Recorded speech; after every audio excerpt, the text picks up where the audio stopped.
nosotros hemos hecho un programa especialmente preparado para usted con un resumen de todo lo que ocurrió durante el año 2011. Vamos a empezar, por supuesto, con los 3 primeros meses del año. En el mes de enero tuvimos una nueva alcaldesa, Susana Villarán. En el mes de febrero, el ex empresario de televisión, José Francisco Crucillat, fue capturado, y finalmente en marzo, y lamentable, el terremoto de 8.9 grados que sacudió Japón y que dejó más de 1000 muertos. Veamos. El año empezó con la asunción de Susana Villarán a la alcaldía de Lima. Por primera vez en el Perú, una mujer accedía al cargo edil. En su primer discurso, Villarán afirmó que durante su gestión no habrá favores bajo la mesa ni tratos especiales. Sin embargo, la gran aceptación que tenía a su favor se fue cayendo considerablemente con el paso de los meses. 7 días después, una noticia alarmó en la madrugada a los vecinos de Miraflores. José Enrique Crucillat es ubicado y capturado por la policía después de permanecer un año en la clandestinidad, luego que le revocaran el indulto presidencial en marzo del 2010.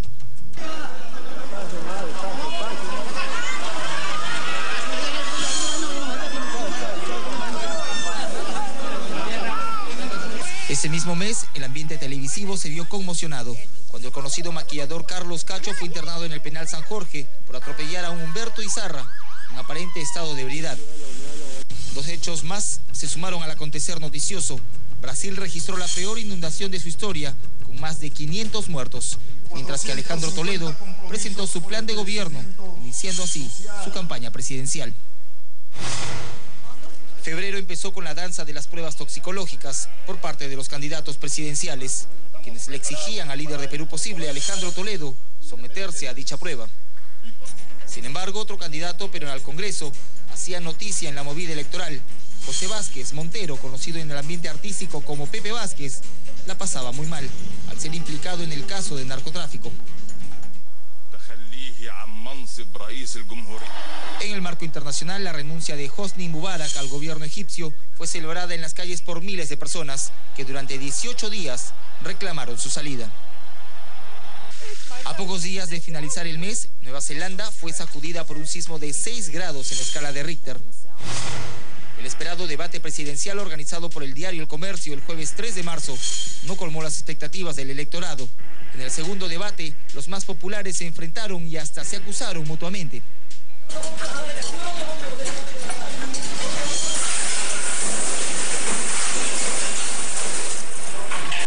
La campaña electoral quedó al margen por un día debido a una terrible noticia que conmocionó al Perú y al mundo.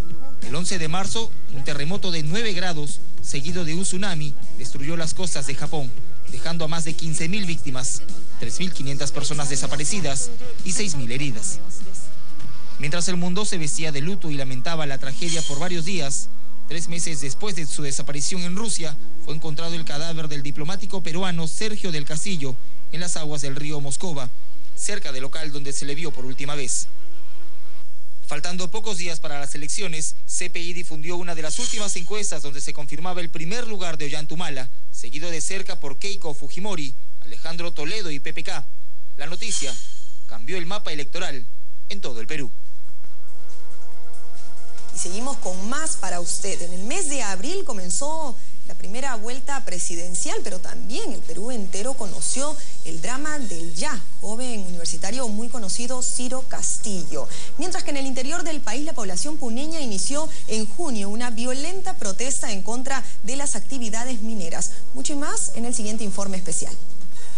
En el mes de abril se definiría el futuro del Perú para los próximos 5 años. El 10 de este mes se llevó a cabo la primera vuelta electoral para las elecciones presidenciales. A pesar que el expresidente Alejandro Toledo era uno de los 5 candidatos favoritos para llegar nuevamente a Palacio, el electorado le demostró que prefirió dar un salto al vacío. Al obtener solo el 15% de la preferencia, ocupó el 4º lugar, mientras Luis Castañeda Locio quedó en 5º. Los primeros resultados emitidos por la OMPE dieron como ganadores a Ollanta Humala con un 30%, Keiko Fujimori con 23% y Pedro Pablo Kuczynski con el 20%. Casi 2 semanas después, la OMPE concluyó que Ollanta Humala y Keiko Fujimori disputarían la segunda vuelta con el 31.69% y el 23.55% de los votos respectivamente.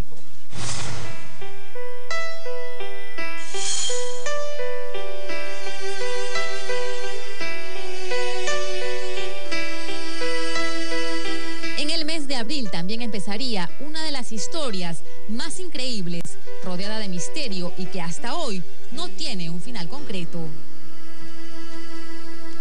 El 4 de abril, los universitarios limeños Ciro Castillo Rojo y Rosario Ponce López desaparecen durante una caminata en el Valle del Colca, en Arequipa.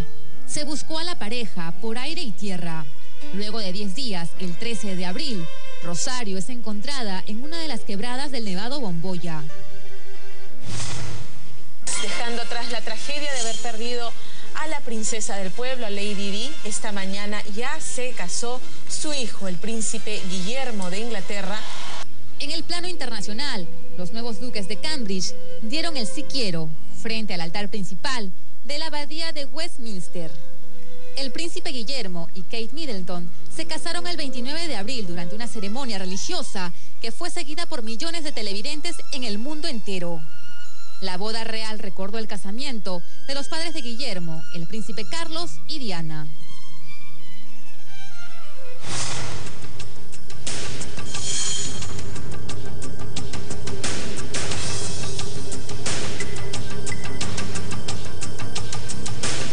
A casi 10 años del ataque terrorista en las Torres Gemelas de Nueva York, el 1 de mayo, el presidente de los Estados Unidos, Barack Obama, anunció que Osama Bin Laden, líder de Al-Qaeda, estaba muerto. En un discurso en vivo por televisión explicó que un grupo de efectivos de élite llevó a cabo el operativo en la localidad de Abbottabad. Seguido en vivo desde la Casa Blanca, el operativo, que duró 45 minutos, fue llevado a cabo en el más alto secreto, sin que fueran alertadas las autoridades pakistaníes.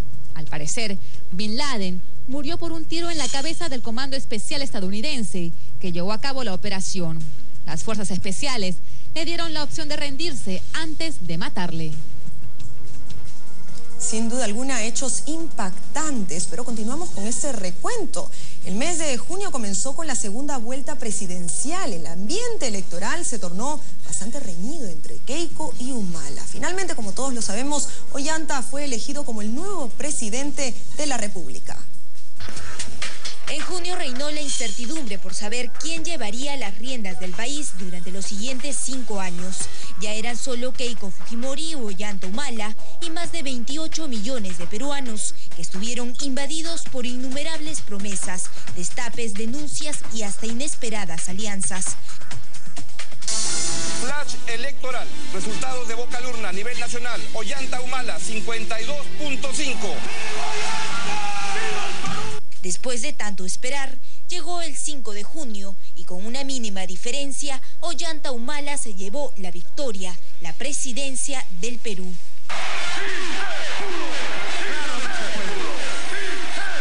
Ustedes me han elegido, ustedes son mi jefe y yo tengo que rendirles cuenta a ustedes.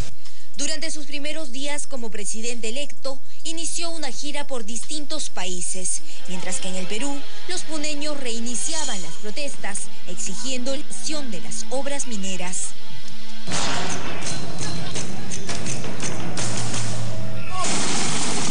Alberto, están tomando el aeropuerto. En julio, en medio de críticas a favor y en contra, vimos la inauguración del tren eléctrico. Mientras tanto, cobraba fuerza la amenaza de revocatoria para la alcaldesa de Lima, Susana Villarán. El descontento por su gestión era cada vez más preocupante. ¿Por qué se la quieren echar abajo? Porque no tengo arreglos con nadie debajo de la mesa. Y a otra cosa mariposa. Moscú y Lima aspiran a ampliar sus relaciones tras los comicios presidenciales en Perú. Fue la conclusión de la reunión que el ministro ruso de Exteriores mantuvo con el representante del mandatario electo del país andino. Alexis Humala destacó que el nuevo gobierno y su curso deben fortalecer aún más la cooperación bilateral. Además, el hermano del reciente presidente, Alexis Humala, sorprendía con extrañas conversaciones con autoridades rusas. Últimos días del mes y ya todo estaba listo para el cambio de mando y el inicio oficial de los Humala. Pero tal comienzo fue por todo lo alto. Presidente y vicepresidentes juraron por la Constitución de 1979. Y por la Constitución de 1979.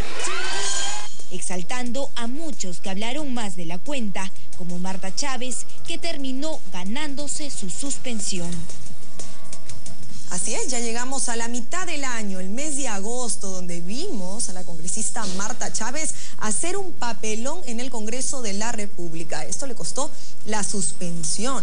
Y por otro lado, tenemos a la hija del congresista Renzo Reyardo, que lamentablemente fue víctima de la delincuencia. Y en el mes de septiembre tenemos a otra víctima, pero de las barras bravas. Estamos hablando de Walter Oyarce, quien murió en un clásico de fútbol. Y si julio terminó con tremendo escándalo en el Congreso, tras la interrupción de Marta Chávez a la juramentación del presidente Ollanta Humala, en agosto su rebelde actitud le pasó factura.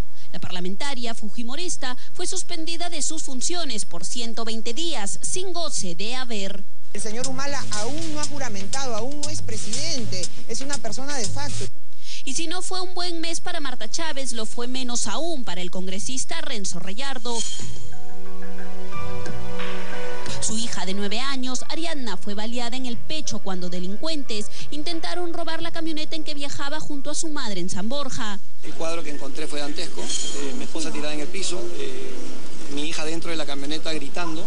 La bala le perforó el tórax. Afortunadamente, los médicos le salvaron la vida. Tras permanecer varios días internada, al ser dada de alta, lo primero que hizo fue ir a visitar a la pequeña Romina, víctima también de la delincuencia. Contenta, posada para la foto. Ariana quería visitar a Romina, nos pidió a nosotros para ir a verla, así que fuimos muy contentos y se encontraron y encontramos un ambiente muy alentador.